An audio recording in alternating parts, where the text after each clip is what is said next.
اعوذ باللہ من الشیطان الرجیم بسم اللہ الرحمن الرحیم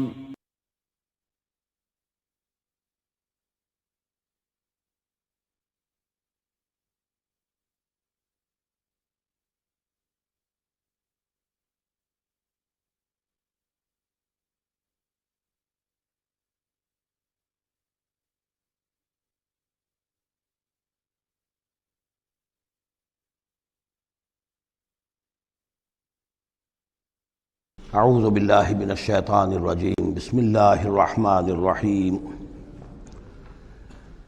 قل لا اقول لکم عندی خزائن اللہ ولا اعلم الغیب ولا اقول لکم انی ملک ان اتبع الا ما یوحی الی قل هل یستوی الاعمی والبصیر افلا تتفکرون صدق اللہ العظیم۔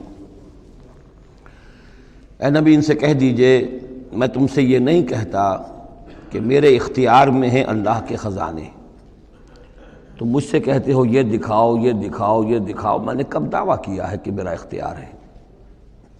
کسی شخص سے مطالبہ کیا جانا چاہیے اس کے دعوے کے مطابق۔ میں نے الوہیت میں داخل ہونے کا کب دعویٰ کیا؟ میں نے تو دعویٰ کیا ہے کہ میں اللہ کا ایک بندہ ہوں، عام انسان ہوں، بشر ہوں، مجھ پر وحی آئی ہے، مجھے مامور کیا گیا ہے کہ تمہیں متنبہ کر دوں، وہ کام میں کر رہا ہوں۔ لا اقول لکم عندی خزائن اللہ، میں تو نہیں کہتا کہ میرے پاس کوئی اللہ کے خزانے ہیں، میرے اختیار میں ہیں۔ ولا اعلم الغیب، نہ میں نے یہ دعویٰ کیا ہے کہ غیب کا علم مجھے حاصل ہے۔ ولا اقول لکم انی ملک، نہ میں نے تم سے کبھی یہ کہا ہے یا کہتا ہوں کہ میں فرشتہ ہوں۔ ان اتبع الا ما یوحی الی، میں تو بس اتباع کر رہا ہوں اس شے کی کہ جو مجھے طرف وحی کی جا رہی ہے۔ قل هل یستوی الاعمی والبصیر، کہیے تو پھر اب برابر ہو جائیں گے دیکھنے والے اور اندھے؟ افلا تتفکرون، تو کیا تم تفکر نہیں کرتے، غور و فکر سے کام نہیں لیتے؟ وانذر بہ، اب پھر یہاں بہ پر زور دے رہا ہوں میں۔ اے نبی اس قرآن کے ذریعے سے خبردار کر دیجئے، آپ کا کام انذار ہے، تبشیر ہے۔ اوپر آ چکا ہے وما نرسل المرسلین الا مبشرین، پہلے آ چکا ہے اوحی الی ھذا القرآن لانذرکم بہ ومن بلغ، یہاں پھر آیا وانذر بہ الذین یخافون ان یحشروا الی ربہم، خبردار کر دیجئے اس کے ذریعے سے ان لوگوں کو کہ جنہیں واقعتاً کچھ خوف ہے کہ وہ اپنے رب کی طرف لے جائے جائیں گے۔ جیسا کہ میں نے آپ کو بتایا تھا کہ ان میں بھی بہت کم لوگ تھے کہ جو بعث بعد الموت کے منکر تھے، وہ یہ کہتے تھے کہ ہاں ہے، قیامت ہے، اٹھیں گے، اپنے رب کے پاس جائیں گے، لیکن وہاں ہمارے چھڑانے والے ہیں، وہ ہمیں بچا لیں گے۔ وانذر بہ الذین یخافون ان یحشروا الی ربہم لیس لہم من دونہ ولی ولا شفیع، ان کے لیے کوئی نہیں ہوگا اللہ کے سوا، نہ کوئی حمایتی نہ سفارش کرنے والا۔ اپنی ان مغالطوں کو رفع کر لیں، ان غلط فہمیوں کو رفع کر لیں۔ لعلہم یتقون، شاید کہ ان میں تقوی پیدا ہو جائے، شاید کہ وہ ڈر جائیں، شاید کہ خوف پیدا ہو جائے۔ ولا تطرد الذین یدعون ربہم بالغداۃ والعشی یریدون وجہہ، اور مت دھتکاریے آپ ان لوگوں کو کہ جو پکارتے ہیں اپنے رب کو صبح و شام اور وہ اس کی چہرے کے طالب ہیں، اس کی رضا کے جویا ہیں۔ یہ اصل میں اشارہ ہو رہا ہے کہ تمام رسولوں کے ساتھ یہ معاملہ ہوا، خاص طور پر حضرت نوح کے ساتھ بھی، کہ جو بڑے بڑے سرداران ہوتے تھے قوم کے، وہ کہتے تھے کہ اے نوح ہم تو تمہارے پاس آنا چاہتے ہیں، سمجھنا چاہتے ہیں بات کیا ہے، لیکن ہم دیکھتے ہیں جب بھی آئیں تمہارے پاس، تمہاری محفل میں بیٹھے ہوتے ہیں ہمارے کمی کاری ملازم گھٹیا لوگ، اب ہماری شایان شان نہیں ہے کہ ہم ان کے ساتھ بیٹھیں۔ یہی بات حضور سے کہتے تھے کہ آپ آتے ہیں آپ کے پاس بات سمجھنے کے لیے، یہ آپ کے گرد جو جمگھٹا لگا رہتا ہے یہ ہمارے غلام لوگ ہیں، یہ ہمارے جو ہیں معاشرے کے پست طبقات ہیں، یہ آپ کے آس پاس ہوتے ہیں، تو پھر ہمارے شایان شان یہ نہیں ہے کہ ہم ان کی موجودگی میں آپ سے بات کریں۔ اس پر جواب دیا جا رہا ہے اے نبی آپ ان کی باتوں سے کوئی اثر نہ لیں، آپ خام خواہ اپنے ان ساتھیوں کو، چاہے وہ غریب ہیں چاہے وہ پست طبقات سے ہیں، لیکن ان کی شان یہ ہے کہ وہ صبح و شام اللہ کو پکارتے ہیں، اللہ سے دعا کرتے ہیں، مناجات کرتے ہیں، تسبیح و تحمید کرتے ہیں، اور وہ اس کے چہرے، اس کے روح انور کے طالب ہیں، وہ اس کی رضا چاہتے ہیں، اس کی خوشی چاہتے ہیں۔ انہوں نے اپنی زندگی جو ہے من یشری نفسہ ابتغاء مرضات اللہ، یہ تو وہ لوگ ہیں جنہوں نے اپنی جانیں جو ہے اللہ کی رضا جوئی کے لیے، اللہ کی رضا حاصل کرنے کے لیے تج دی ہیں۔ ما علیک من حسابہم من شیء، آپ کے ذمے ان کے حساب میں سے کچھ نہیں ہے۔ وما من حسابک علیہم من شیء، اور نہ آپ کا ان کے اوپر آپ کے حساب میں سے کچھ ہے، یعنی یہ کہ یہ تو ہر شخص کو اپنی کمائی کرنی ہے، آپ کے ذمہ آپ کا فرض ہے، آپ کرتے جائیے، جو آپ کے پاس آ رہے ہیں ان کا حساب بھی اللہ لے لے گا، جو آپ کے پاس نہیں آتے ان کا حساب بھی لے لے گا، ہر ایک کو اس کے طرز عمل کے مطابق وہ بدلہ دے دے گا۔ نہ آپ ان کی طرف سے جواب دہ ہیں، نہ یہ آپ کی طرف سے جواب دہ ہیں۔ فَتَطْرُدَهُمْ، تو اگر خدا نہ خواستہ بالفرض آپ ان کے دباؤ میں آ کر اگر انہیں دور کر دیں، اپنے سے دھتکار دیں، فَتَكُونَ مِنَ الظَّالِمِينَ، تو آپ ظالموں میں سے ہو جائیں گے۔ وَكَذَلِكَ فَتَنَّا بَعْضَهُمْ بِبَعْضٍ، اور اسی طرح ہم نے بعض کو بعض کے ذریعے سے آزمایا ہے۔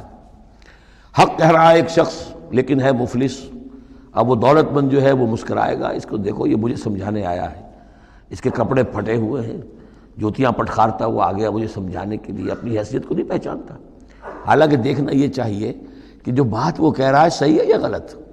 اس طرح ہم آزمائش کر دیتے ہیں لوگوں کے لیے، وَكَذَلِكَ فَتَنَّا بَعْضَهُمْ بِبَعْضٍ، اسی طرح ہم آزماتے ہیں بعض کو بعض کے ذریعے سے، لِيَقُولُوا، تاکہ وہ کہیں أَهَٰؤُلَاءِ مَنَّ اللَّهُ عَلَيْهِم مِّن بَيْنِنَا، کیا یہ وہ لوگ ہیں جن پر اللہ کا خاص انعام و احسان ہوا ہے ہم میں سے؟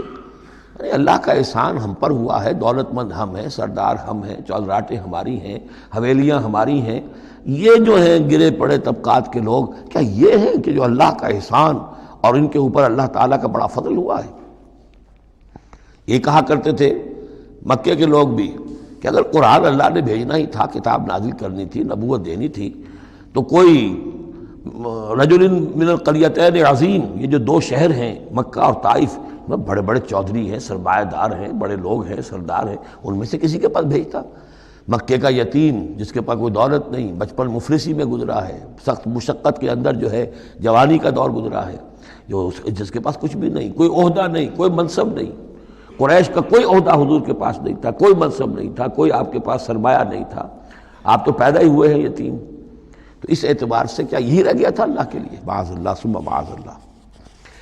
لِيَقُولُوا أَهَٰؤُلَاءِ مَنَّ اللَّهُ عَلَيْهِم مِّن بَيْنِنَا أَلَيْسَ اللَّهُ بِأَعْلَمَ بِالشَّاكِرِينَ، تو کیا اللہ تعالیٰ زیادہ واقف نہیں ہے ان سے کہ جو واقعتاً اس کا شکر کرنے والے ہیں؟ ایک اور جگہ آئے گا کہ اللہ تعالیٰ وَاللَّهُ أَعْلَمُ حَيْثُ يَجْعَلُ رِسَالَتَهُ، اللہ بہتر جانتا ہے کہ کہاں اسے اپنی رسالت کا منصب کس کو دینا چاہیے، کس میں اس کی صلاحیت ہے۔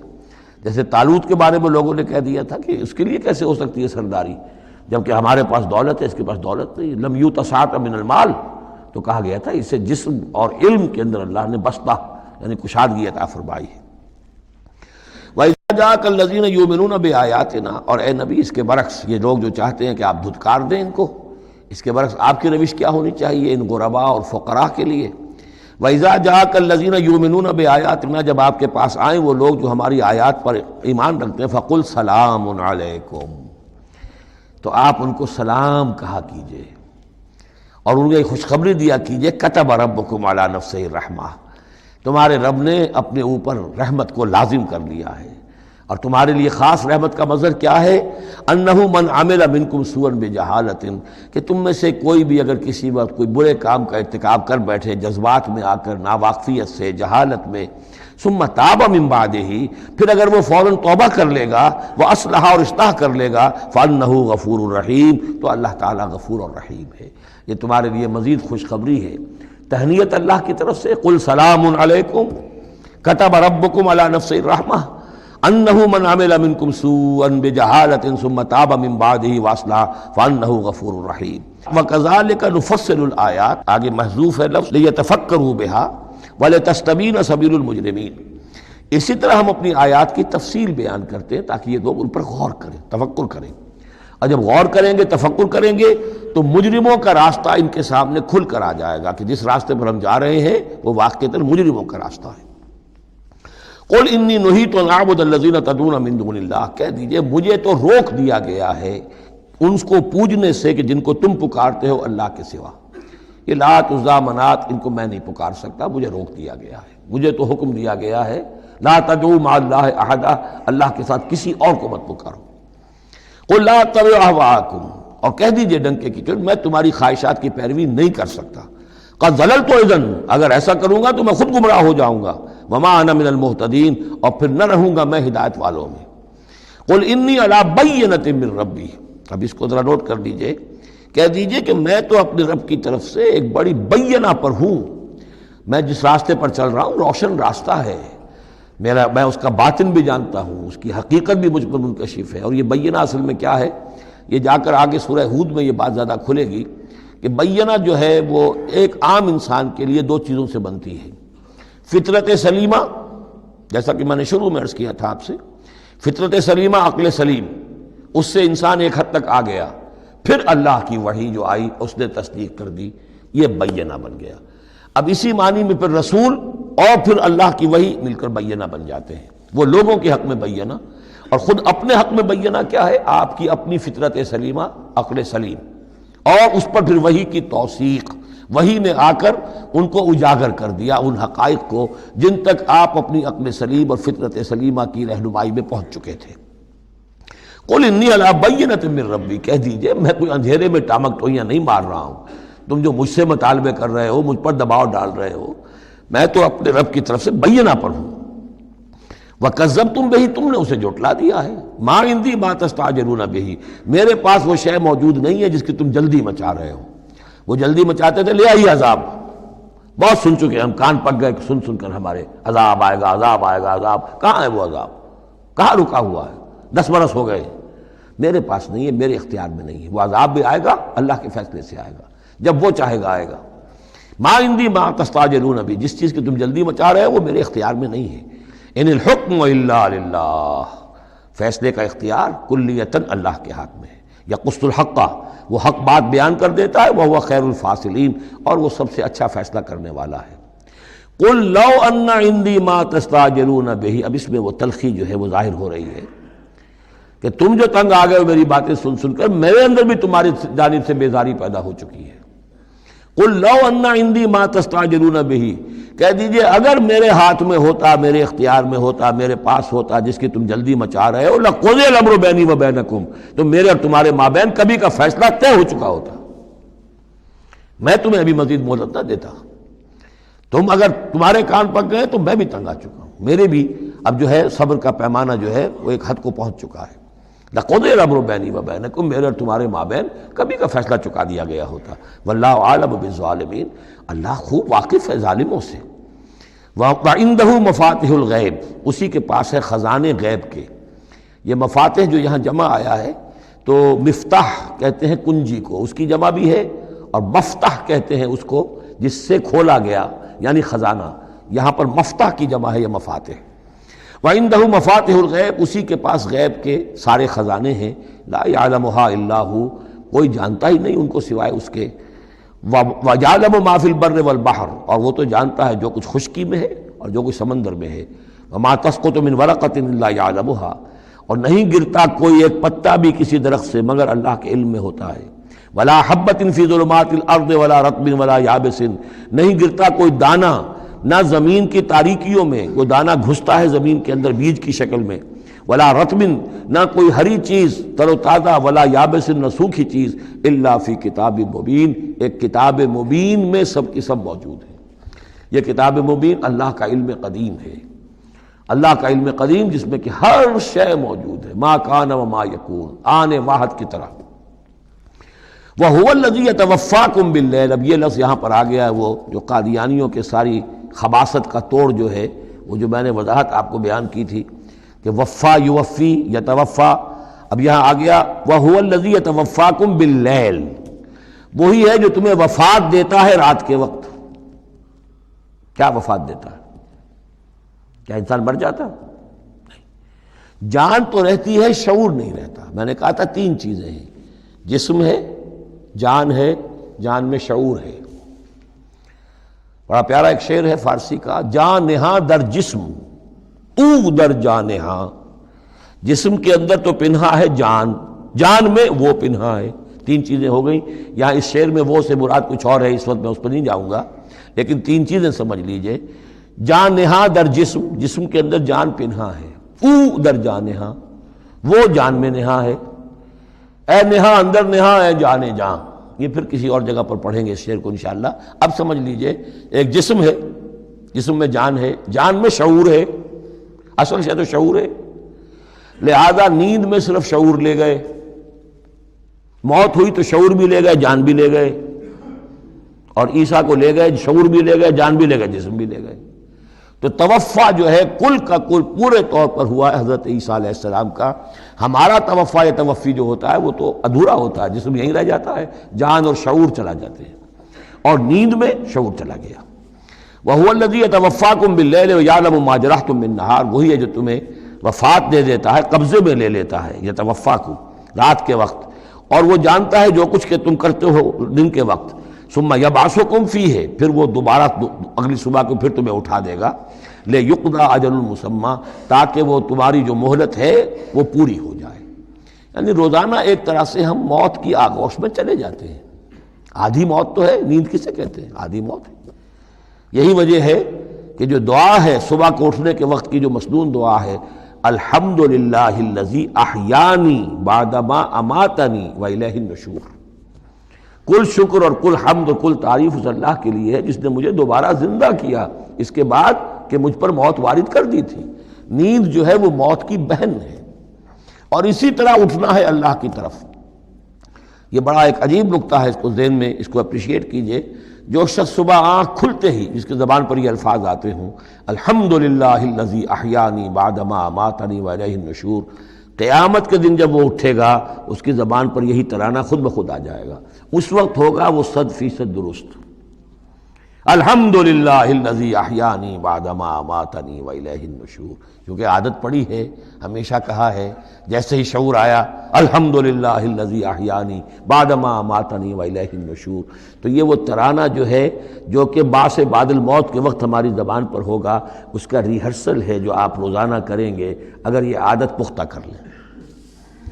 وَهُوَ الَّذِي يَتَوَفَّاكُم بِاللَّيْلِ وَيَعْلَمُ مَا جَرَحْتُم بِالنَّهَارِ ثُمَّ يَبْعَثُكُم فِيهِ لِيُقْضَىٰ أَجَلٌ مُّسَمًّى ثُمَّ إِلَيْهِ مَرْجِعُكُم، پھر اسی کی طرف تم سب کا لوٹنا ہے۔ ثُمَّ يُنَبِّئُكُم بِمَا كُنتُمْ تَعْمَلُونَ، پھر وہ تمہیں جتلا دے گا جو کچھ کہ تم کرتے رہے تھے۔ وَهُوَ الْقَاهِرُ فَوْقَ عِبَادِهِ، اور وہ اپنے بندوں پر، یہ لفظ کئی مرتبہ آیا ہے اس صورت کے اندر، اللہ پوری طرح غالب ہے، قابو یافتہ ہے اپنے بندوں پر۔ وَيُرْسِلُ عَلَيْكُمْ حَفَظًا، اور وہ تم پر نگہبان بھیجتا رہتا ہے۔ ہر انسان کے ساتھ فرشتے باڈی گارڈ کی حیثیت سے موجود ہیں، اس لیے کہ جب تک اللہ نے اجل معین رکھی ہوئی ہے اس وقت تک تو زندہ رکھنا ہے۔ وہ زندہ رکھنے کے لیے حفظہ، حفاظت کرنے والے نگہبان، وہ جو میں نے ایک دفعہ پہلے بھی کہا تھا، بسا اوقات تو محسوس ہوتا ہے کہ جیسے گاڑی ایسے سناٹے سے آپ کے ساتھ سے گزری ہے کہ معلوم ہوتا ہے کسی نے ہاتھ دے کر آپ کو بچایا، ورنہ بچنے کا کوئی امکان نہیں تھا۔ تو کوئی ہے، جب معلوم ہے کہ ابھی اس کی موت کا وقت نہیں آیا تو بچانے والے فرشتے ہمارے ساتھ ہوتے ہیں۔ حتیٰ اذا جاء احدکم الموت، یہاں تک کہ جب تم میں سے کسی کی موت کا وقت آتا ہے، توفتہ رسلنا، اب یا پھر توفا آ گیا، اب یہاں پہ شعور اور جان دونوں جائے گا۔ توفتہ رسلنا، تو ہمارے بھیجے ہوئے فرشتے جو ہیں وہ اس کو قبضے میں لے لیتے ہیں، وہم لا یفرطون، اور اس میں کوئی کمی نہیں کرتے، کوئی کوتاہی نہیں کرتے، جو حکم آیا اور جب آیا۔ ثم ردوا الی اللہ مولاہم الحق، پھر وہ لوٹا دیے جاتے ہیں اب اللہ کی طرف جو ان کا مولا ہے برحق، سچا۔ الا لہ الحکم، آگاہ ہو جاؤ، فیصلے کا اختیار اسی کے ہاتھ میں ہے، حاکمیت اسی کی ہے۔ ان الحکم الا للہ، یہ دوسری مرتبہ آیا یہاں۔ وہو اسرع الحاسبین، اور وہ حساب کرنے والوں میں سب سے بڑھ کر تیز ہے، یعنی اسے دیر نہیں لگے گی۔ اس کے کمپیوٹرز جو ہیں وہ کوئی بہت ہی سپر کمپیوٹر جن کا ہم تصور بھی نہیں کر سکتے۔ قل من ینجیکم من ظلمات البر والبحر تدعونہ تضرعا وخفیا، ان سے پوچھئے کون تمہیں نجات دیتا ہے اندھیروں میں سے، وہ تاریکی کے ہوں یا سمندر کے۔ سمندر میں گھپ اندھیرا ہے، کشتی چل رہی ہے، کچھ نظر نہیں آ رہا ہے، اوپر بادل بھی ہیں، اب اس وقت انسان کو کچھ نہیں سوچتا، ہاتھ کو ہاتھ سجھائی نہیں دے رہا، کون تمہیں پھر بھی بچاتا ہے وہاں؟ من ینجیکم۔ اسی طرح کوئی قافلہ ہے، بھٹک گیا ہے، اندھیری شب ہے، جدا اپنے قافلے سے ہے تو، اب یہ کہ اندھیرے کے اندر بھٹک رہا ہے، نہ دائیں کا نہ بائیں کا پتہ نہیں، ہر درخت معلوم ہوتا ہے کوئی آسیب ہے، کوئی بھوت ہے جنہیں چلا آ رہا ہے، پھر بھی اللہ بچاتا ہے تمہیں۔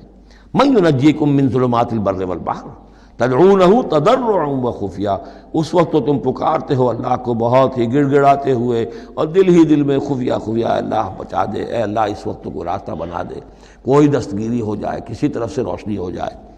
لئن انجانا من ہذہ، اور کہتے ہو تم دل میں اگر اللہ نے ہم کو اس سے بچا لیا، نجات دے دی، لنکونن من الشاکرین، پھر تو اب باقی زندگی تو بالکل اللہ کے شکر گزار بندے بن کر ہم گزار دیں گے۔ قل اللہ ینجیکم منہا، اللہ تعالیٰ پھر نجات دیتا ہے تمہیں اس سے، ومن کل کرب، اور ہر کرب سے، ہر تکلیف سے، ثم انتم تشرکون، پھر اس کے بعد تم آگے پھر شرک شروع کر دیتے ہو، پھر تمہیں اپنی دیویاں دیوتا، اپنے آلہہ، اپنے چودھری، اپنے سردار یاد آ جاتے ہیں۔ قل هو القادر على ان يبعث عليكم عذابا من فوقكم، یہ آیت جو ہے یہ بہت اہم ہے کہ عذاب الہی کی کئی قسمیں ہیں، 3 قسمیں یہاں بیان ہوئی ہیں۔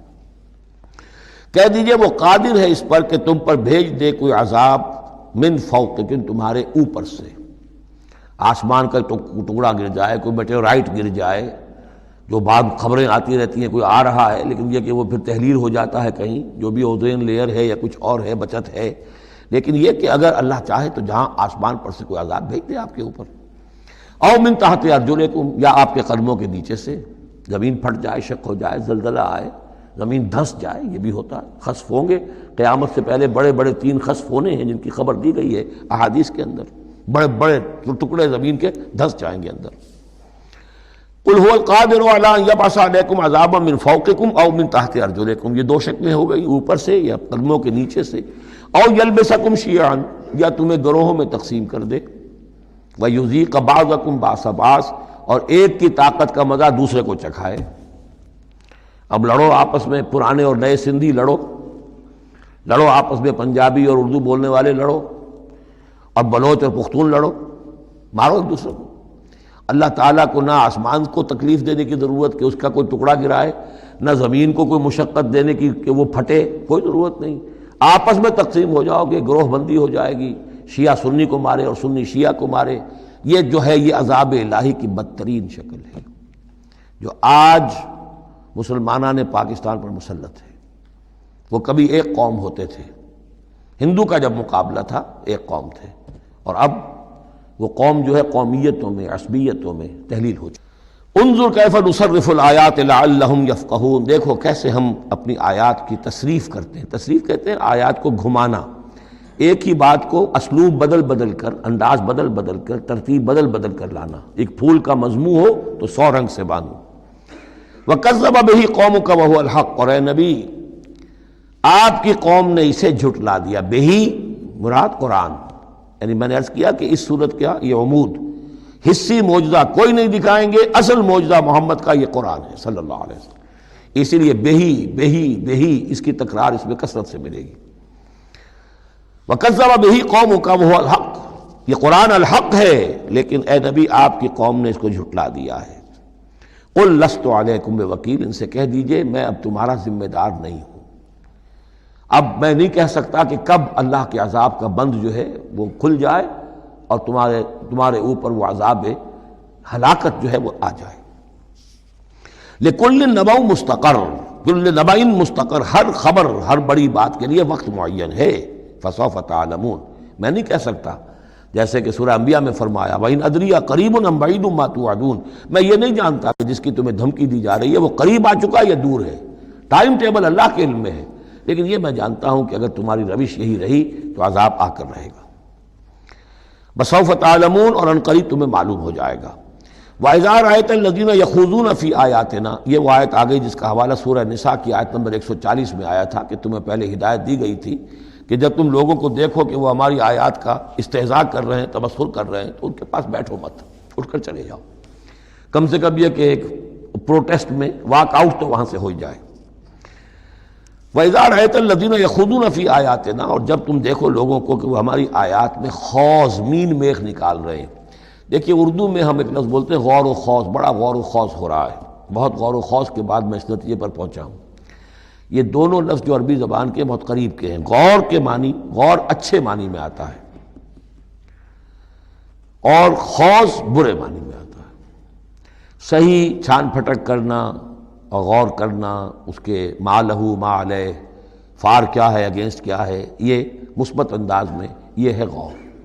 خوض ہے مین میخ نکالنا، اس کے اندر جو ہے بال کی کھال خام خواہ کو اتارنا، یہ کوشش ہے، یہ خوض ہے۔ وَإِذَا رَأَيْتَ الَّذِينَ يَخُوضُونَ فِي آيَاتِنَا، جبکہ وہ ہماری آیات میں اس طریقے کا معاملہ کر رہے ہوں، تو جب تم دیکھو فاعرض عنہم، تو ان سے کنارہ کرو، حتی یخوضوا فی حدیث غیرہ، یہاں تک کہ پھر وہ کسی اور بات میں لگ جائے، کسی اور مذاق میں، ٹھٹے میں، پھر تم ان کے پاس جا سکتے ہو۔ وَإِمَّا يُنْسِيَنَّكَ الشَّيْطَانُ فَلَا تَقْعُدْ بَعْدَ الذِّكْرَىٰ، اور اگر تمہیں شیطان بھلا دے، تم بیٹھے ہوئے تھے وہاں، گفتگو شروع ہوئی، کچھ دیر تک تمہیں احساس نہیں ہوا کہ یہ تم اس کام میں لگ گئے ہیں، تو تمہیں یاد نہیں آیا، لیکن فَلَا تَقْعُدْ بَعْدَ الذِّكْرَىٰ، جب یاد آ جائے تو مت بیٹھو ان کے ساتھ، مع القوم الظالمین، ان ظالموں کے ساتھ، پھر وہاں سے واک آؤٹ کرو احتجاجاً، اور پھر یہ البتہ منتظر رہو، چونکہ دعوت و تبلیغ کے لیے پھر تمہیں آنا ہے۔ تو قالوا سلاما، علیحدہ بھی ہو تو وہ لٹ مار کے نہ ہو، بلکہ یہ کہ اٹھو وہاں سے تو بڑی خوبصورتی کے ساتھ۔ وما علی الذین یتقون من حسابہم من شیء، اور یقیناً جو لوگ اللہ کی تقوی کی روش اختیار کرتے ہیں ان پر ان کے حساب کی کوئی ذمہ داری نہیں ہے، ولکن ذکریٰ لعلہم یتقون، لیکن یہ یاد دہانی ہے تاکہ وہ تقوی اختیار کریں۔ وذر الذین اتخذوا دینہم لعبا ولہوا، اور چھوڑو ان کو، دفع کرو، نظر انداز کرو، ان سے آپ نظر پھیر لو کہ جنہوں نے اپنے دین کو کھیل اور کود بنا لیا ہے، کھیل، ہنسی مذاق، ٹھٹا۔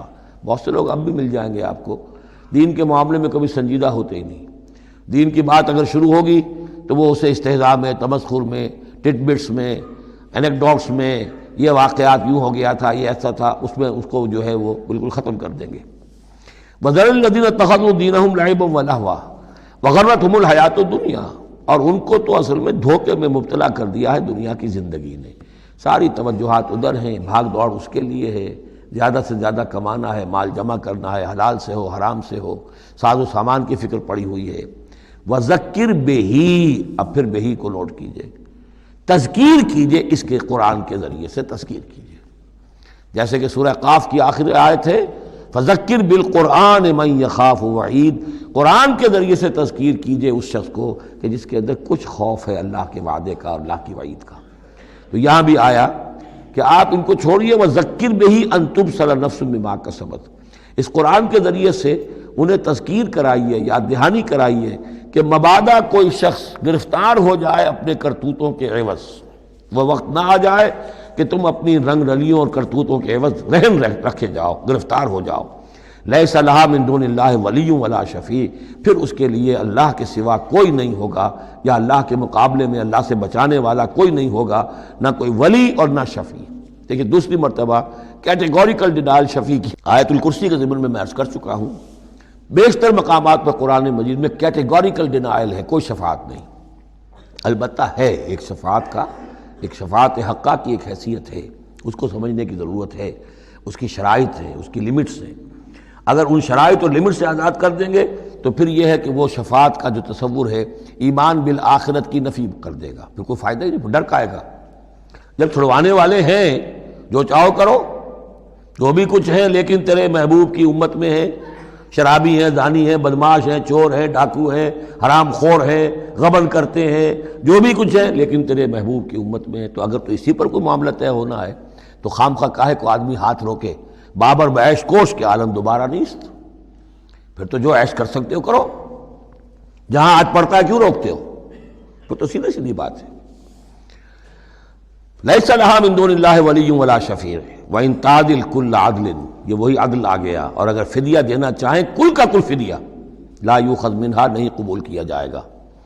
واتقوا یوما لا تجزی نفس عن نفس شیئا ولا یقبل منہا شفاعۃ ولا یؤخذ منہا عدل ولا هم ینصرون، جو یہ 2 مرتبہ سورہ بقرہ میں آ چکا ہے۔ اولئک الذین ابسلوا بما کسبوا، یہ لوگ تو اب گرفتار ہو چکے ہیں اپنی کرتوتوں کے عوض، اب یہ رہن ہے۔ لہم شراب من حمیم، ان کے لیے تو ہے پینے کے لیے تو کھولتا ہوا پانی، وعذاب علیم بما کانوا یکفرون، اور دردناک عذاب ہوگا ان کے کفر کی پاداش میں۔ قل اندعو من دون اللہ ما لا ینفعنا ولا یضرنا، اے نبی ان سے کہیے کیا ہم پکاریں اللہ کو چھوڑ کر ان چیزوں کو جو نہ ہمیں نفع پہنچا سکتی ہے نہ نقصان؟ یہ بت کیا نفع پہنچائیں گے تمہیں، کیا نقصان پہنچائیں گے؟ خود اپنی حفاظت کر نہیں سکتے، اپنی مکھیاں اڑا نہیں سکتے، ان کو پکارتے ہو، ان کے سامنے سجدے کرتے ہو، ان کو متھے ٹیکتے ہو۔ اندعو من دون اللہ ما لا ینفعنا ولا یضرنا، خیر بت کی بات تو ہو گئی بہت ہی واضح، باقی بھی اس کائنات کے اندر کوئی کسی کے لیے نہ خیر کے پر قدرت رکھتا ہے نہ شر پر، الا باللہ۔ لا حول ولا قوت الا باللہ. یہ یقین ہو جائے تب توحید مکمل ہوگی. پھر کس کے سامنے آدمی سر جھکائے خامخواہ؟ کس کے آگے اپنی عزت نفس پیش کرے، اس کا دھیلا کرے؟ کسی کے ہاتھ میں اختیار ہے ہی نہیں. لا حول ولا قوت الا باللہ.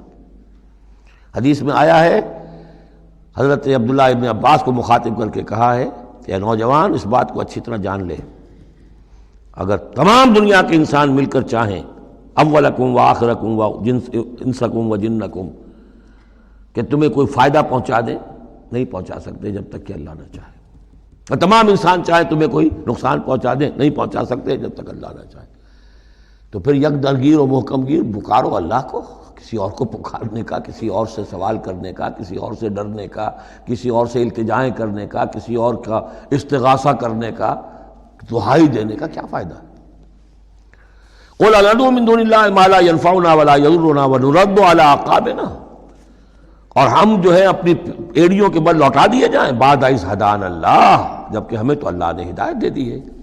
کالذی استہوتہ الشیاطین فی الارض حیران، کیا اس طرح کے آدمی ہم بن جائیں کہ جن کو شیاطین نے، جنوں نے کسی جنگل میں بیابان میں اس کی مت مار دی ہو، راستہ بھلا دیا ہو، اب اسے کچھ نظر نہیں آ رہا. لہو اصحاب یدعونہ الی الہدی ائتنا، ہے اس کے ساتھی جو اس کو پکار رہے ہیں کہ آؤ ہماری طرف، ہدایت کی طرف آؤ، ہمارے پاس آؤ. قل ان ھدی اللہ ھو الھدی، یہ نقشہ کھینچ دیا گیا ہے جماعتی زندگی کی کتنی برکت ہے.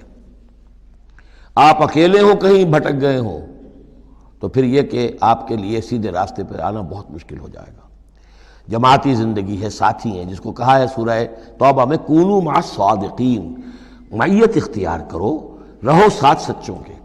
کسی وقت ہوتا ہے انسان کو کوئی ایسی آزمائش پیش آ گئی ہے، اس کا دماغ چکرا گیا ہے، گھوم گیا ہے، نہیں سمجھ میں آ رہا، راستہ نہیں نکل رہا، مشکل بڑی آ گئی ہے. ایک طرف حرام ہے، لیکن یہ ہے کہ دباؤ کو بہت پڑ رہا ہے، گھر والوں کا پڑ رہا ہے، بچوں کا پڑ رہا ہے، بیوی کا پڑ رہا ہے، راستہ غلط ہے. اس میں یہ ہے کہ ایسے وقت میں بسا اوقات پھر اگر رفقا ہیں، ساتھی ہیں، آپ کے کامریڈس ہیں، آپ کے کولیگز ہیں، اس کے ساتھ وہ پکارتے ہیں، ساتھ ہاتھ جو ہے آپ کا تھام کر آپ کو سہارا دیتے ہیں. قل ان ھدی اللہ ھو الھدی، یقیناً ہدایت کہہ دیجئے اللہ ہی کی ہدایت اصل ہدایت ہے. وَأُمِرْنَا لِنُسْلِمَ لِرَبِّ الْعَالَمِينَ، اور ہمیں تو حکم یہ ہوا ہے کہ ہم تمام جہانوں کے پروردگار کی تابع داری اختیار کریں اور فرما برداری اختیار کریں.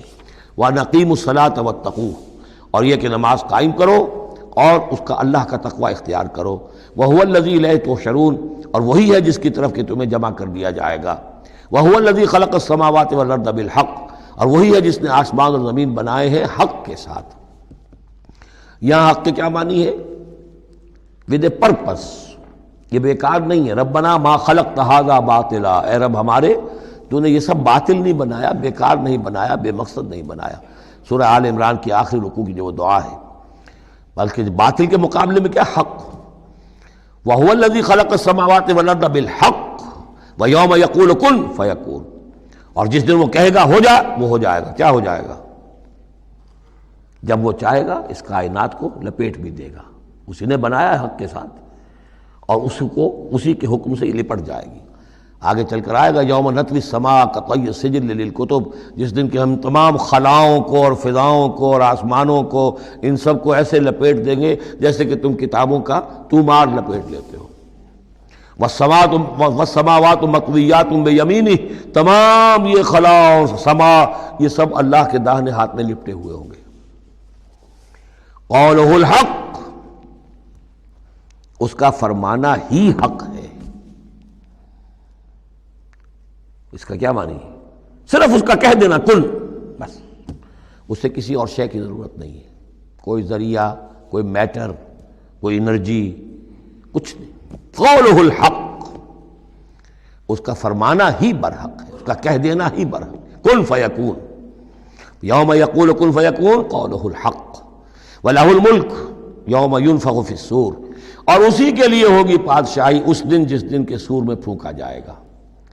اگرچہ حقیقت میں تو بادشاہی اب بھی اسی کی ہے، لیکن ابھی جھوٹے سچے بادشاہ بیٹھے ہوئے ہیں. یہ سب جو ہے یہ سب نسیہ منسیہ ہو جائیں گے. لمن الملک اليوم للہ الواحد القہار. معلوم یہ کہ اب بھی اگرچہ بادشاہی اسی کی حقیقت میں، لیکن یہ جھوٹے سچے ڈرامے والے خدا جو ہیں کچھ نہ کچھ بیٹھے نظر آتے ہیں بادشاہ۔ وَلَهُ الْمُلْكُ يَوْمَ يُنفَخُ فِي الصُّورِ، عالم الغیب، وہ تمام غیب کا جاننے والا، والشہادہ اور کھلی باتوں کا جاننے والا، وَهُوَ الْحَكِيمُ الْخَبِيرُ، اور وہ کمال حکمت والا اور ہر شے سے باخبر۔ وَإِذْ قَالَ إِبْرَاهِيمُ لِأَبِيهِ آزَرَ، اب اس میں آپ دیکھیں گے اس سورہ مبارکہ میں حضرت ابراہیم کا ذکر ہے اور پھر ان کی نسل کے بعض انبیاء کرام کا ذکر ہے۔ ایک گلدستہ تو ہم پڑھ آئے ہیں سورہ نساء کے آخر میں، وہاں 13 انبیاء اور رسل کے نام آئے تھے، یہاں اس سے ذرا بڑا گلدستہ آئے گا، یہاں پہ 17 انبیاء اور رسل کے نام آئیں گے، پھر حضرت ابراہیم علیہ السلام کا ذکر یہاں آیا ہے، اور جو جن رسولوں کی قوموں پر ہلاکت کے بارے میں قرآن میں صراحت کے ساتھ مذکور ہے، ان 6 کا ذکر جو ہے سورہ اعراف میں آئے گا۔ حضرت ابراہیم علیہ السلام کی قوم کا کیا حشر ہوا یہ صراحت کے ساتھ قرآن میں مذکور نہیں ہے، جو قوم نوح کے ساتھ، ہود کے ساتھ، قوم صالح کے ساتھ، قوم شعیب کے ساتھ ہوا، تو حضرت ابراہیم علیہ السلام کے معاملے کو علیحدہ نکال لیا ہے وہ سورہ انعام میں، اور باقی جو ہے نوح، ہود، صالح اور شعیب، لوط اور موسیٰ، ان کا ذکر جو ہے وہ آپ کو ملے گا سورہ اعراف میں، اس لیے کہ ان کا معاملہ ایام اللہ کا ہے۔ تو فذکرہم بایام اللہ، التذکیر بآلاء اللہ اس میں ہے، التذکیر بایام اللہ اس میں ہے، لہذا یہاں حضرت ابراہیم کا ذکر ہے۔ وَإِذْ قَالَ إِبْرَاهِيمُ لِأَبِيهِ آزَرَ أَتَتَّخِذُ أَصْنَامًا آلِهَةً، اور یاد کرو جب کہ کہا ابراہیم نے اپنے باپ آزر سے، کیا تم نے ان بتوں کو اپنا خدا بنا رکھا ہے؟ یہاں جو آزر کا لفظ خاص طور پر آیا ہے میرے نزدیک، یہ اصل میں تورات کی نفی کے لیے، تورات میں تارح نام لکھا گیا ہے، گویا اس کی تصحیح کے لیے، ورنہ یہاں کوئی خاص ضرورت نہیں تھی۔ وَإِذْ قَالَ إِبْرَاهِيمُ لِأَبِيهِ، یہ کافی تھا، لیکن نام اس لیے دیا گیا کہ تورات سے پڑھنے والوں کو مغالطہ ہوتا ہے، اور اسی مغالطے کو اہل تشیع نے اختیار کر لیا ہے۔ انہوں نے تورات میں جو نام دیا گیا ہے اسے حضرت ابراہیم کا باپ کہا ہے، اور حضرت یہ جو آزر تھا اس کو کہا ہے کہ یہ چچا تھا، اس کی خاص وجہ ہے وہ پھر کسی موقع پر بیان ہوگی، لیکن یہ کہ تورات کی اس غلطی کو اہل تشیع نے اختیار کیا، قرآن مجید نے اسی کی نفی کے لیے یہاں پر حضرت ابراہیم کے والد کا نام صراحتاً بتا دیا کہ آزر ہے۔ وَإِذْ قَالَ إِبْرَاهِيمُ لِأَبِيهِ آزَرَ، اور یاد کرو جب کہ کہا تھا ابراہیم نے اپنے باپ آزر سے أَتَتَّخِذُ أَصْنَامًا آلِهَةً، کیا آپ نے ان بتوں کو اپنا الہ بنایا ہوا ہے؟ انی اراک وقومک فی ضلال مبین، میرا تو خیال یہ ہے، میری رائے تو یہ ہے کہ آپ بھی اور آپ کی قوم بھی کھلی گمراہی میں مبتلا ہے۔ وَكَذَلِكَ نُرِي إِبْرَاهِيمَ مَلَكُوتَ السَّمَاوَاتِ وَالْأَرْضِ، اور اسی طرح ہم دکھانے لگے یا دکھاتے رہے ابراہیم کو آسمانوں اور زمین کے ملکوت۔ ملکوت سے مراد کیا ہے کہ اللہ تعالیٰ نے اس کائنات کا جو نظام قائم کیا، جسے میں کہتا ہوں کہ جو یونیورسل ایک گورنمنٹ ہے، اس کا ایک نظام ہے، اس کے کارندے ہیں، تو اس کے مشاہدہ اللہ تعالیٰ اپنے رسولوں کو کراتا ہے تاکہ ان کا یقین جو ہے وہ یقین اس درجے کا ہو جائے کہ جیسے کہ اپنی آنکھوں سے دیکھی ہوئی چیزیں، وَلَيَكُونَ مِنَ الْمُوقِنِينَ، اور تاکہ وہ پوری طرح یقین کرنے والوں میں سے ہو جائے، لیکن واو چونکہ یہاں آیا اس سے پہلے ہم محذوف مانیں گے تاکہ وہ اپنی قوم پر حجت قائم کر سکے اور پوری طرح یقین کرنے والوں میں سے ہو جائے۔ یہ جو آگے آ رہا ہے یہ در حقیقت حضرت ابراہیم علیہ السلام کی طرف سے اپنی قوم پر حجت کو اس طور سے پیش کیا گیا ہے۔ بعض حضرات کے نزدیک یہ ہے کہ یہ حضرت ابراہیم کا اپنا ذہنی ارتقاء ہے کہ واقعتاً انہوں نے سمجھا یہ ستارہ خدا ہے، پھر ڈوب گیا تو کہا کہ نہیں نہیں یہ تو ڈوب گیا، پھر چاند کو دیکھا تو چاند خدا ہے، پھر کہا نہیں یہ تو یہ بھی جو ہے غروب ہو گیا، پھر سورج کو کہا۔ تو یہ بات اصل میں بعض حضرات کی رائے ہے یہ، اور الفاظ سے کچھ متبادر بھی ہوتا ہے، لیکن یہ ہے کہ زیادہ صحیح رائے جس سے کہ آگے آ جائے گا وَتِلْكَ حُجَّتُنَا آتَيْنَاهَا إِبْرَاهِيمَ عَلَىٰ قَوْمِهِ، تو معلوم ہوتا ہے کہ یہ اصل میں حضرت ابراہیم علیہ السلام نے حجت قائم کرنے کے لیے یہ تدریج اختیار کی اپنی قوم کو سمجھانے کے لیے۔ اور حضرت ابراہیم علیہ السلام اللہ کے نبی تھے، اور نبی کوئی بھی زندگی کے کسی بھی مرحلے پر مشرک نہیں ہوتا، اس کی شریعت، اس کی سرشت اتنی خالص ہوتی ہے۔ صدیقین مشرک نہیں ہوتے، نبی تو ان سے بھی اونچے درجے کے ہیں۔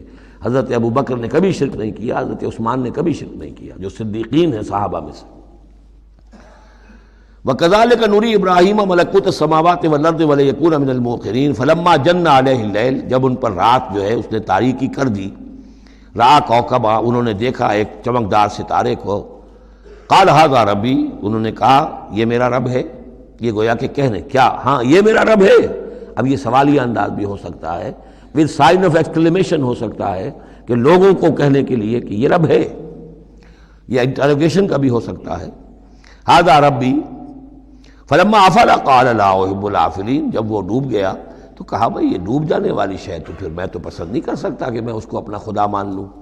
یہ قوم جو تھی ستارہ پرست بھی تھی، بت پرست بھی تھی، ستارہ پرست بھی تھی، اور نمبر 3 شاہ پرست بھی تھی. تینوں قسم کے شرک اس قوم میں موجود تھے کہ جس میں حضرت ابراہیم بھیجے گئے.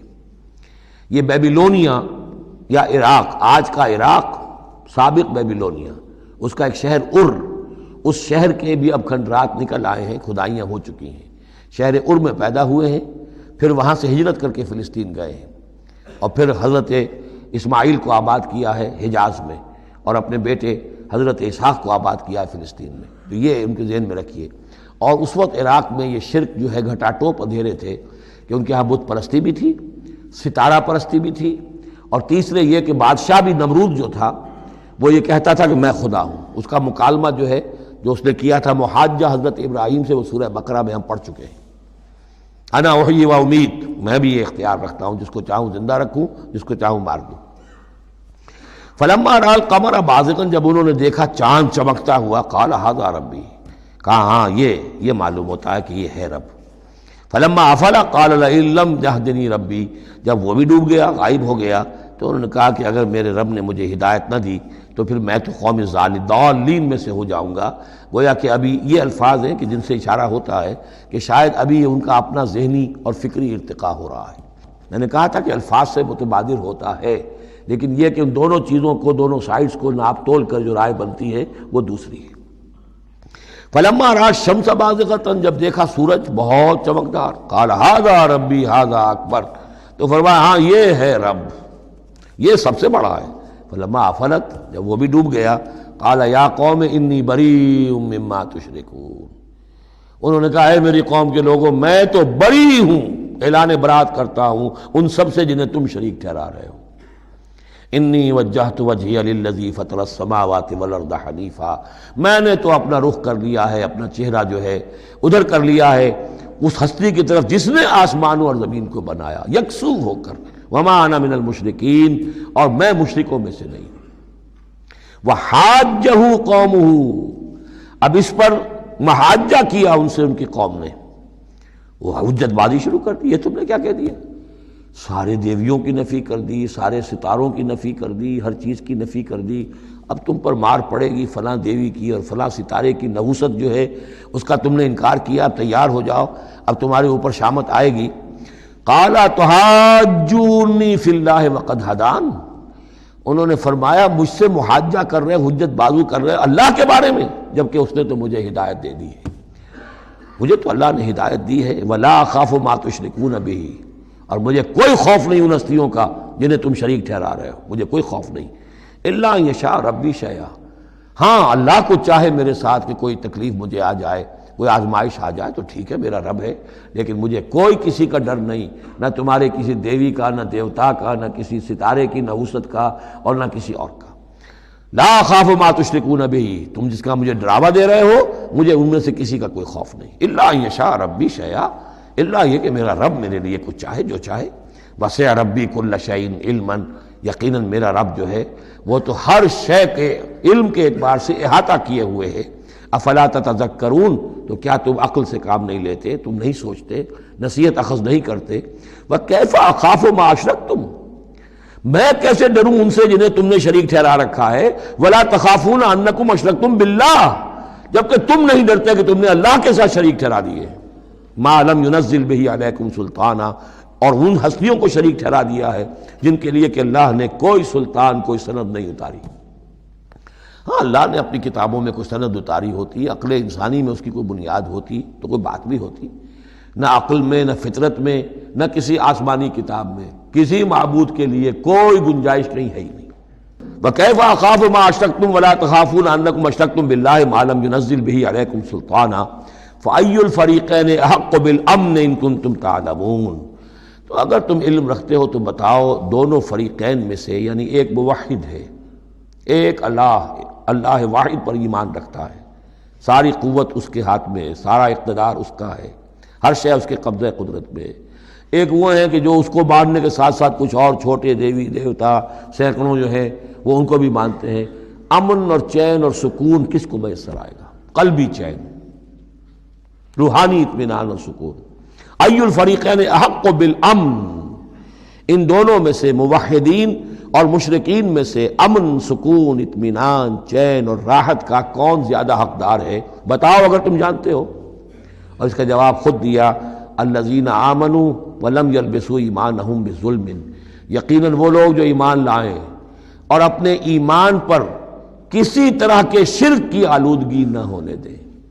یہاں لفظ ظلم آیا ہے، ظلم کسی چھوٹے گناہ کو بھی کہہ سکتے ہیں، اسی لیے اس پر صحابہ گھبرا گئے تھے کہ حضور کون شخص ہوگا کہ جس نے کبھی کوئی ظلم نہ کیا ہو، اور نہیں تو اپنے اوپر ظلم کرتا ہے آدمی، کسی پر ظلم کرتا ہے۔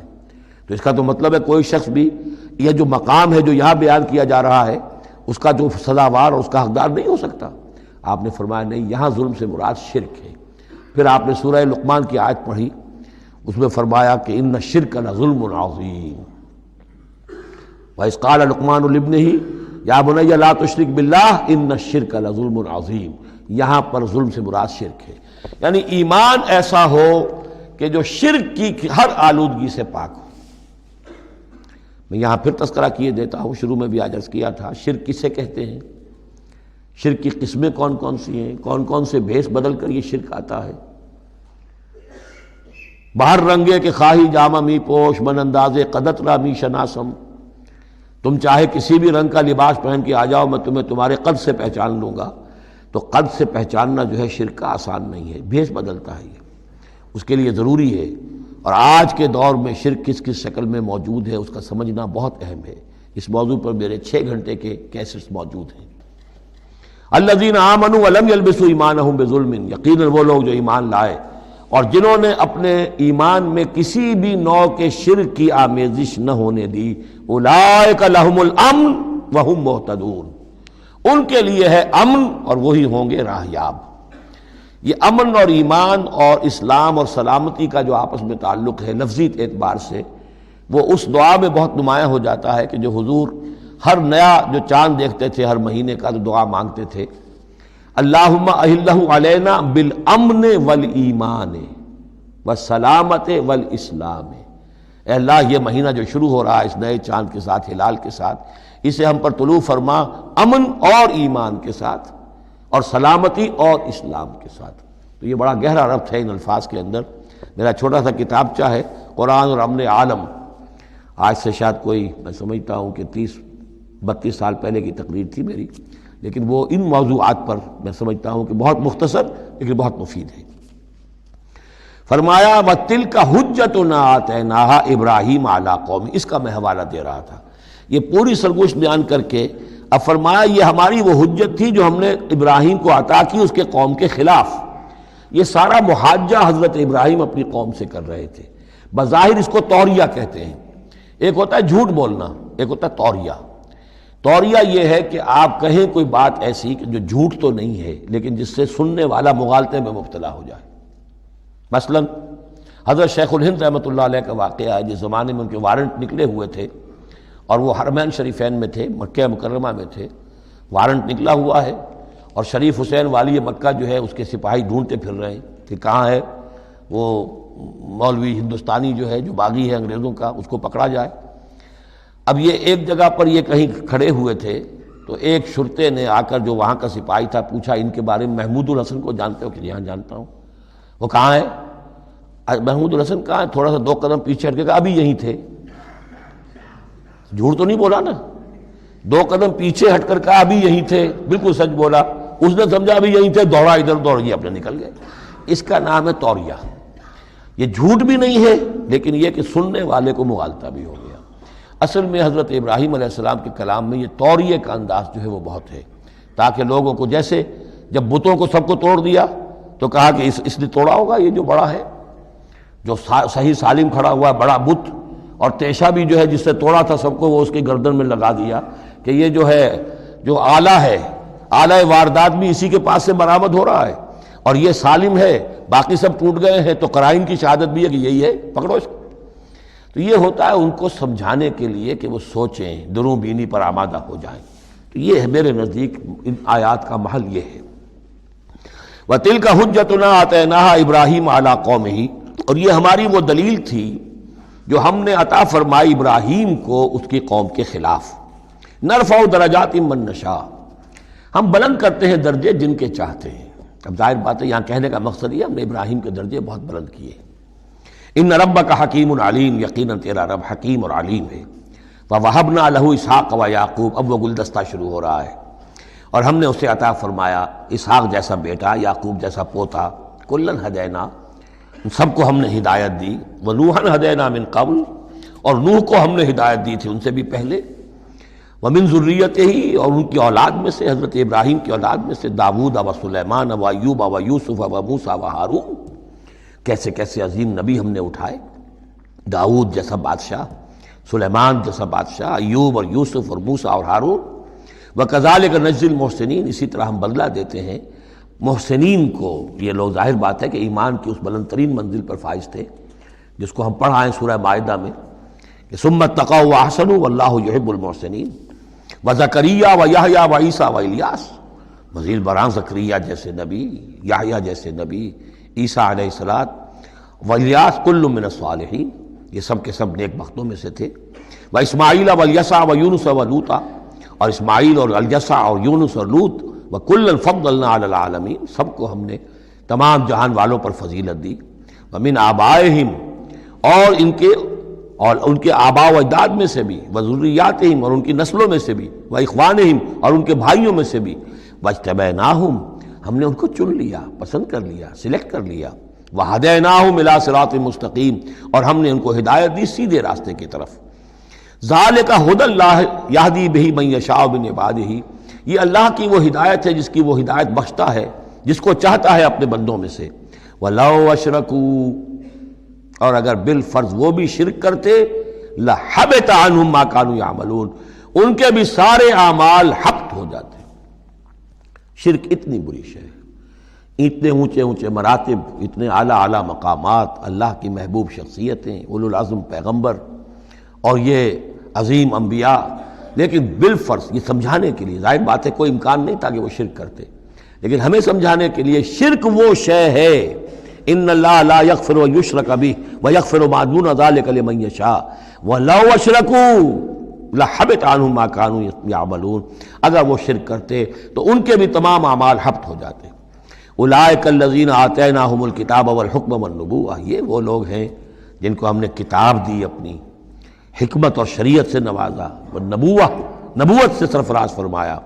وَإِن يَكْفُرْ بِهَا هَؤُلَاءِ، اور اگر کفران نعمت کریں یہ لوگ اس کی، یہ جو آیات اب اللہ تعالیٰ نے دی ہیں تمہیں اے محمد صلی اللہ علیہ وسلم، اگر یہ لوگ ان آیات کی اب ناشکری کر رہے ہیں، کفران نعمت کر رہے ہیں، اگر وہ ان سے فائدہ نہیں اٹھا رہے، ان کی روشنی سے اپنے دلوں کو منور نہیں کر رہے، فقد وکلنا بہا قوما لیسوا بہا بکافرین، تو ہم نے ایک اور قوم کو تیار کر رکھا اس کام کے لیے کہ وہ اس کی ناقدری نہیں کرے گی، یعنی یہ کہ مدینہ کے انصار انشاءاللہ اس کی قدر کریں گے۔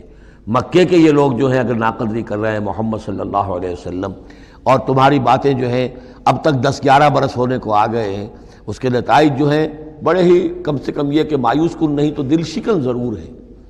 محمد جیسا مبلغ اور رسول اور داعی اور مربی اور مزکی اور معلم، اور 10-12 برس کی جد و جہد میں بمشکل 150 پونے 200 آدمی، پہلے 10 برس میں تو بمشکل 125 آدمی تھا۔ تو یہ ہے کہ اس اعتبار سے فَإِن يَكْفُرْ بِهَا هَؤُلَاءِ، اگر یہ لوگ کفران نعمت کر رہے ہیں ان کا، فقد وکلنا بہا، تو ہم نے کچھ مقرر کر دیے ہیں کچھ اور لوگ، قومن، ایک ایسی قوم، لیسوا بہا بکافرین، جو ان کی شاید ان کی جو اس کی ناشکری نہیں کریں گے۔ کچھ پتہ نہیں یہ ہماری جو دعوت رجوع القرآن ہے جو کہاں کہاں پھیل رہی ہے، تو یہ بہرحال یہ آیت بڑی اہم ہے اس اعتبار سے۔ آج کے دور میں خاص طور پر یہ ہے کہ کوئی مایوسی انسان کو ہونی نہیں چاہیے، ہمیں تو پتہ بھی نہیں ہے کہ کہاں کہاں یہ بات پھیل رہی ہے، ممکن ہی نہیں ہے مجھے معلوم ہو کہ میرے کیسٹ کہاں کہاں پہنچ گئے۔ وہ تو جہاں کہیں بھی جاتا ہوں، دیکھتا ہوں، سنتا ہوں، کوئی کہتا ہے میرے پاس 300 کیسٹ آپ کے ہیں، کوئی کو ملتا ہے میرے پاس اتنے کیسٹ آپ کے ہیں، میں سنتا ہوں۔ تو اب یہ دعوت پھیل رہی ہے، اب یہ میں نہیں کہہ سکتا کہ کس جگہ پر یہ جڑ پکڑے زمین کے اندر، اور یہ انقلابی دعوت جو ہے قرآن کی وہ وہاں ایک تناور درخت بنے، ایک تحریک زبردست انقلابی اٹھے۔ فَإِن يَكْفُرْ بِهَا هَؤُلَاءِ فَقَدْ وَكَّلْنَا بِهَا قَوْمًا لَيْسُوا بِهَا بِكَافِرِينَ۔ اگر یہ اس کی ناقدری کر رہے ہیں تو اے نبی آپ آزردہ خاطر نہ ہو، ہم نے ایک اور قوم کو تیار کر لیا ہے کہ وہ اس کی ناقدری نہیں کریں گے۔ اولئک الذین ھدی اللہ فبہداہ مقتدہ، یہ وہ لوگ ہیں جن کو اللہ نے ہدایت دی تھی۔ یہ 17 نام جو اوپر ہم نے پڑھے ہیں، فرمایا کہ اللہ فرما رہا ہے ہم نے انہیں ہدایت دی تھی، فبہداہ مقتدہ، تو آپ بھی ان کی ہدایت کی پیروی کیجئے۔ یہ بہت اہم نقطہ ہے جو یہاں پر نوٹ کر لینے کا ہے کہ جو بھی سابقہ انبیاء کے معاملات کہیں آئیں اور ان کی نفی نہ آئے، وہ چیز گویا کہ ہم مسلمانوں کے لیے بھی وہ چیز جو ہے وہ اس قابل ہے کہ ہم اس کی اتباع کریں، اس کی پیروی کریں، اس کو مانیں۔ چنانچہ اسی اعتبار سے یہ رجم اور قتل مرتد، یہ 2 سزائیں جو ہیں یہ ہمارے ہاں اہل سنت نے اور تمام مسلمانوں نے یہ لی ہے کہ رجم کی سزا قرآن میں نہیں ہے، یہ سابق شریعت کی سزا ہے جس کو حضور نے برقرار رکھا ہے۔ قتل مرتد کا ذکر بھی قرآن مجید میں نہیں ہے، ایک بھی سابق امت کے اندر سابق شریعت کی سزا ہے جس کو برقرار رکھا گیا ہے۔ جب تک کسی شے کی نفی نہ ہو جائے سابق جو بھی شریعت ہے اس وقت تک یہ ہے کہ وہ چیز بھی لاگو رہے گی۔ فرمایا اولئک الذین ھدی اللہ فبہداہ مقتدہ قل لا اسألکم علیہ اجرا، اور کہہ دیجئے کہ میں تم سے اس پر کسی اجر کا طالب نہیں ہوں، میں نے تم سے کوئی محنتانہ کبھی طلب نہیں کیا، تم سے کوئی معاوضہ نہیں مانگا۔ ان ہوا الا ذکریٰ للعالمین، یہ نہیں ہے مگر تمام جہان والوں کے لیے یاد دہانی ہے، نصیحت ہے۔ جو چاہے اس سے کسب فیض کرے، جو چاہے اس سے نور حاصل کرے، جو چاہے اس سے صحیح صراط مستقیم تک کی رہنمائی اخذ کر لے، یہ تو اللہ تعالیٰ کی طرف سے ایک صدقہ جاریہ ہے۔ ان ہوا الا ذکریٰ للعالمین، یاد دہانی اور نصیحت ہے تمام جہان والوں کے لیے۔ بارک اللہ لی ولکم فی القرآن العظیم ونفعنی وإیاکم بالآیات والذکر الحکیم۔